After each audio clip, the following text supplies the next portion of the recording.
Oke, sekarang kita lanjutkan dengan materi yang baru. Kita akan membahas tentang bumi. Mungkin seperti gambar yang Anda lihat di sini, Anda bisa melihat adalah gambaran dari foto bumi yang diambil oleh NASA dari satelit.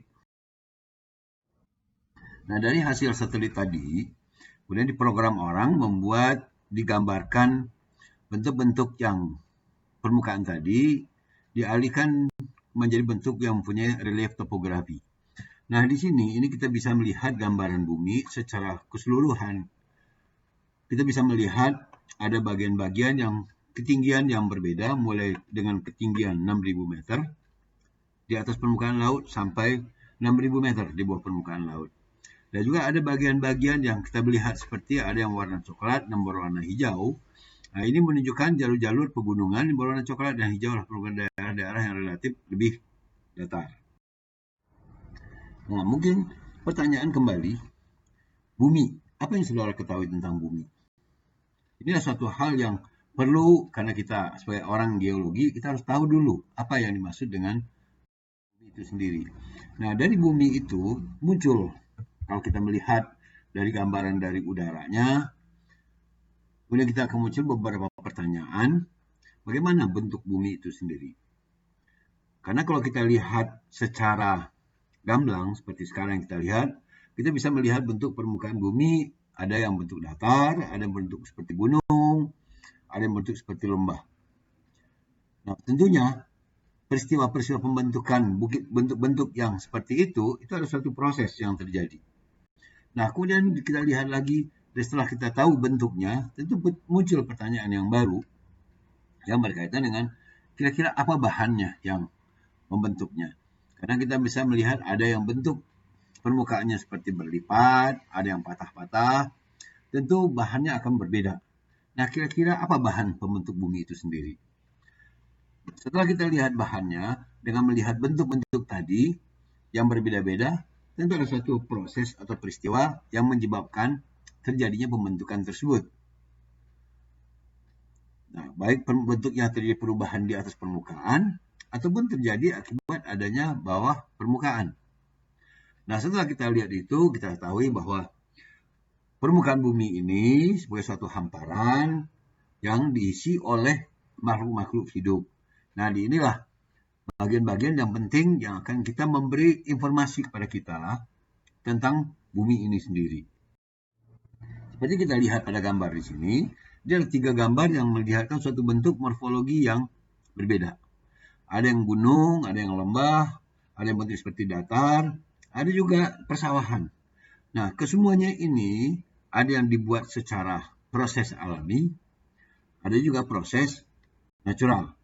Nah, sekarang kita akan membedakan apakah dampaknya proses alami dan proses natural ini adalah sama. Nah, berapa lama proses itu berjalan di permukaan bumi ini? Dan bentuk seperti ini yang kita lihat. Ada bentuk batu yang warna terjal, bukit-bukit yang terjal, di tengahnya ada danau. Begitu juga yang sebelah. Di sini juga ada bentuk bukit yang terjal, dan di sini juga ada danau. Nah, kita melihat dan sebelah kanan inilah danau buatan, dan inilah danau alami. Nah, apakah ada perbedaan antara danau buatan dengan danau alami? Nah, kesemua proses-proses peristiwa yang ada yang diuraikan tadi, jadi kita simpulkan bahwa proses perubahan dari alam ini ada yang disebabkan oleh alam itu sendiri, ada yang disebabkan oleh aktivitas setelah alam itu terbentuk atau oleh buatan. Kita akan berbicara sekarang tentang apa itu geologi. Mungkin Anda sendiri telah memilih jurusan geologi. Nah, geologi berdasarkan suatu definisinya, kita dapat melihat dan mengatakan bahwa geologi adalah ilmu yang mempelajari secara luas segala aspek bumi yang meliputi sifat fisik, kimia, proses yang terjadi, segala sesuatu yang terkandung di dalamnya, dan sejarah kehidupan. Jadi kalau kita lihat, kata-kata geologi ini berasal dari kata geo dan logi. Geo artinya bumi, logi atau logos artinya ilmu. Jadi semua ilmu yang mempelajari tentang bumi. Nah, secara keilmuannya, geologi itu dibagi atas bagian-bagian yang penting dan menjadi dasar dari ilmu geologi sendiri itu. Yang kita akan berbicara tentang bentuk permukaan di bumi. Itu kita sebut pelajaran dalam pelajaran geomorfologi. Itu meliputi proses-proses yang terjadi di permukaan, seperti kita melihat bentuk gunung, lembah, sungai, laut. Kemudian adalah bahan pembentuk bumi itu sendiri, yang kita kenal dengan batu-batu, yaitu dengan ilmunya, kita kelompoknya disebut sebagai petrologi. Nah, di dalam kelompok petrologi ini, kita juga akan mempelajari tentang kristal dan mineral. Karena kristal dan mineral itu sebagai bahan dasar pembentuk batuan. Nah, kemudian kita bicara lagi tentang proses dinamika bumi. Bumi ini tidak pernah diam. Selalu berubah dari saat ke saat. Nah, itulah proses-proses umumnya yang kita pelajari di sini, itu proses yang berasal dari tenaga endogen, yang berasal dari dalam bumi, yang menyebabkan bisa menimbulkan dampak terhadap permukaan bumi. Nah, itu dinamakan sebagai geologi dinamik. Nah, satu lagi yang tidak kalah pentingnya adalah ilmu paleontologi. Nah, paleontologi ini, di sini kita akan mempelajari bagaimana perkembangan sejarah kehidupan yang ada di bumi sampai sekarang. Makhluk-makhluk apa saja yang pernah hidup di bumi ini. Nah, dari ilmu-ilmu dasar ini, kemudian dikembangkan menjadi ilmu yang bermanfaat untuk manusia. Misalnya kita belajar tentang ilmu migas, geologi migas. Itu kita akan berbicara banyak tentang minyak bumi. Geologi batubara. Kita akan berbicara tentang batubara. Geologi teknik.